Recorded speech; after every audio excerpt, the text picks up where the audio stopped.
The Wise Farmer and the Harvest. The village rested quietly at the edge of wide-open fields, where the land stretched gently toward the horizon, and the sky always seemed bigger than worry.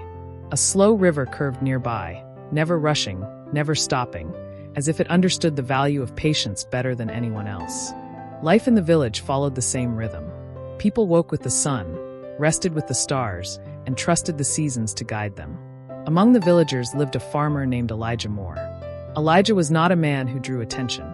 His clothes were simple, his voice soft, and his movements slow but sure. His hair had turned gray over time, and his face carried calm lines shaped by years of listening more than speaking. He had worked the land since childhood, learning from his father and grandfather before him. From them, he learned that the earth remembers how it is treated.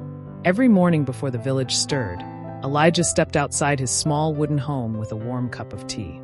He didn't hurry toward his fields. Instead, he stood quietly, watching the sky slowly change color. He noticed how the clouds rested or drifted, how the wind brushed the grass, and how birds moved from tree to tree. To others, it looked like he was doing nothing. But Elijah was planning. Spring arrived gently, as it always did. The soil softened, the air warmed, and excitement filled the village. Younger farmers rushed into their fields with energy and hope. They plowed deeply, scattered seeds quickly, and worked until their arms ached. They laughed loudly and spoke proudly of how much land they had planted in a single day. Speed made them feel successful.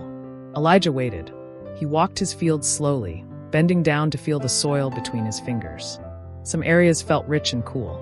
Others felt tired and dry. He marked the land carefully, choosing where crops would grow best and where the soil needed rest. He repaired old tools, cleaned water paths, and checked the edges of his fields where water naturally gathered after rain. A young farmer named Daniel stopped by one afternoon. "Why haven't you planted yet?" Daniel asked. "Everyone else is almost done." Elijah smiled gently. "The season hasn't asked me to rush," he replied.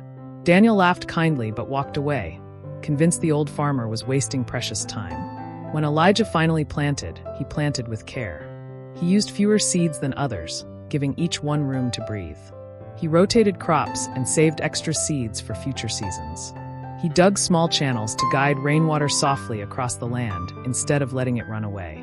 Every decision was quiet, thoughtful, and intentional. Summer arrived stronger than expected. The sun burned higher each day, and rain grew scarce. The river shrank, and cracks formed in the soil across many fields. Panic spread through the village. Farmers worked longer hours, pouring water without a plan, draining wells too quickly, and exhausting themselves. Crops began to weaken. Some failed completely. Elijah stayed calm. Months earlier, he had prepared for this. His soil held moisture longer. His shade plants protected the ground. His water channels guided every drop carefully. What seemed like small choices before now worked together like a promise kept. One evening, Daniel returned. His shoulders sagged and his voice was low. "I worked hard," he said, "but I didn't think ahead. My crops are dying." Elijah invited him to sit. He offered water and listened patiently. Then he spoke softly. "Hard work matters," he said, "but planning gives hard work a future." He walked Daniel through his fields, explaining each decision without pride. Daniel listened closely, finally understanding that wisdom often speaks quietly. Autumn arrived gently. The fields told the truth. Many farms struggled. Some families worried about winter. Elijah's harvest was steady and healthy. His barn filled slowly, just as he had planned. He didn't celebrate loudly. Instead, he shared. Grain went to families in need. Seeds went to farmers willing to learn. As winter approached, Elijah stood in his fields one last time, watching the land rest beneath the fading light. He felt grateful, not proud. He knew success wasn't luck or speed. It was care, patience, and planning for tomorrow. The village changed that year. People stopped laughing at patience. They began to respect it. And the land once again remembered. Moral of the story: planning brings success.